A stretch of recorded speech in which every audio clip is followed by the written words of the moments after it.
నీటి paper leakage వ్యవహారంపై దేశవ్యాప్తంగా విద్యార్థుల ఆందోళన కొనసాగుతున్న వేళ కేంద్ర ప్రభుత్వం కీలక నిర్ణయం తీసుకుంది.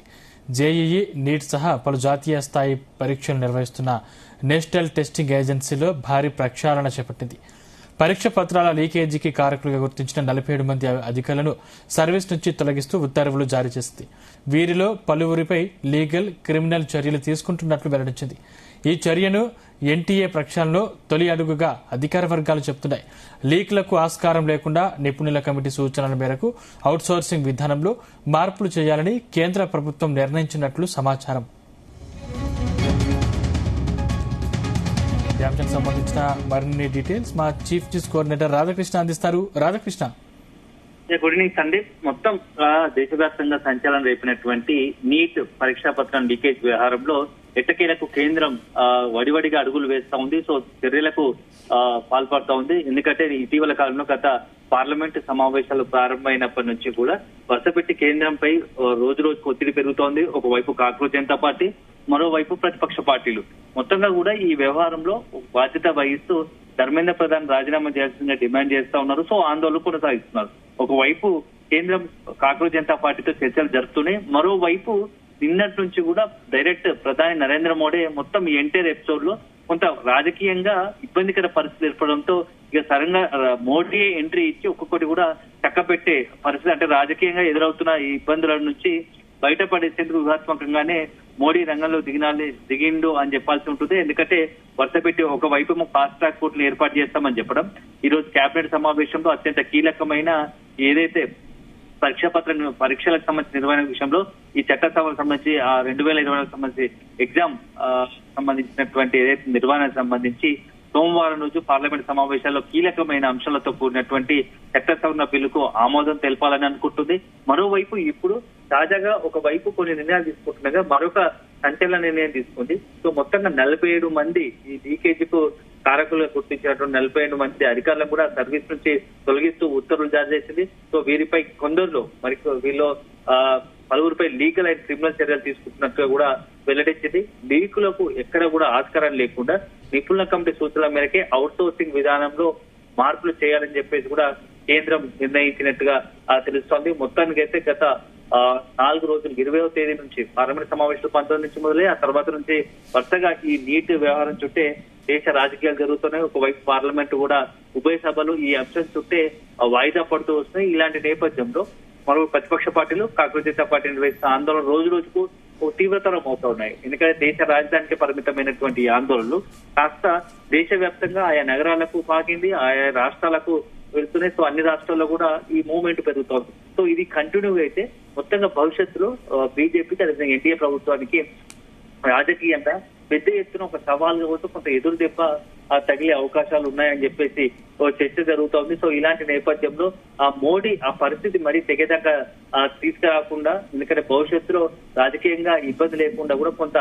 మొత్తం ఈ అంశాన్ని కూడా చాలా ట్యాకింగ్ గా వ్యూహాత్మకంగా దీన్ని మొత్తంగా కూడా డీల్ చేస్తున్నట్టుగా తెలుస్తుంది. సో ఒక్కొక్క నిర్ణయం తీసుకుంటున్నారు. సో చివరికి చూడాల్సి ఉంటుంది. ఎందుకంటే అల్టిమేట్ గా ధర్మేంద్ర ప్రధాన్ రాజీనామా చేయాలని చెప్పి ఏకైక డిమాండ్ తో ఇటు కాంగ్రెస్ జనతా పార్టీ కావచ్చు, మరోవైపు ప్రతిపక్షాలు కావచ్చు డిమాండ్ చేస్తున్నాయి. కానీ ఈ విషయంలో మోడీ మాత్రం ఎక్కడ కూడా వాళ్ళు ప్రతిపక్షాలు కావచ్చు, కాంగ్రెస్ జనతా పార్టీ వాళ్ళు డిమాండ్ చేసినట్టు కనుక రాజీనామా కనుక ధర్మేంద్ర ప్రధాన్ తో చేపిస్తే, ఇప్పుడు ఇది కాదు రేపు భవిష్యత్తులో ఇంకో మరొక అంశం ఏదైనా జరిగితే అప్పుడు ఆ శాఖ మంత్రిని రాజీనామా చేయాలని డిమాండ్ తెరపైకి వస్తుంది. సో అల్టిమేట్ గా కొంత కేంద్ర ప్రభుత్వాన్ని అస్థిరపరిచినట్టు, బలహీనపరిచినట్టు అవుతుంది. కాబట్టి సో కొంత డిమాండ్లు న్యాయబద్ధమైన, సహేతుకమైనటువంటి ఎవరైతే ఈ మొత్తం ఎంటైర్ ఎపిసోడ్ లో కీలకంగా భావిస్తున్నారో వాళ్ళపై చర్యలు తీసుకోవడం ఒక అంశం.